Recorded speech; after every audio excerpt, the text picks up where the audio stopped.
Police are still looking for two suspects who carjacked and robbed a St. Louis City sheriff's deputy. It happened just after midnight outside the Enterprise Center downtown. Thanks so much for joining us. I'm Kelly Jackson. And I'm Mike Bush. Police tell us the deputy was in uniform and armed. The thieves got away with his car, phone, and gun. Our Mercedes McKay spoke with the sheriff's office today and joins us live downtown. Mercedes.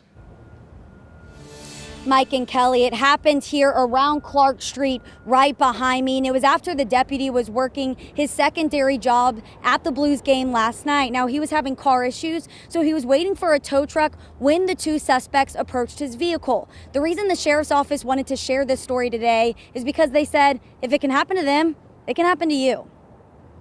It's nerve-wracking. I mean, you know, you're out there doing your job and you're in full uniform. You don't think anything like this is going to happen to you, and sure enough, it does. Shocking is how Lieutenant Michael Gamache describes the call he received early Tuesday morning around 1 a.m. As a supervisor on call, he's the one who has to act if something happens, and this was unlike anything he's dealt with before. It took me a second to gather my thoughts and realize this was really happening. When he arrived to the scene on 15th and Clark Street, he learned one of his own had become the victim of a crime. We found out it was one of our deputies, a deputy of 14 years of service, and he was indeed carjacked. They took his duty weapon from him along with his cell phone and his vehicle. Lieutenant Gamache says the St. Louis Sheriff's deputy was working a secondary job at the Blues game. After his shift, he realized his car was leaking coolant. The fully uniformed deputy called a tow truck to come pick him up, and while he was waiting there, two armed men approached his driver's side door. Once they saw the deputy's gun, they told him to give it up. He still had his hands up. He said, "Just go, I'm not giving you my gun."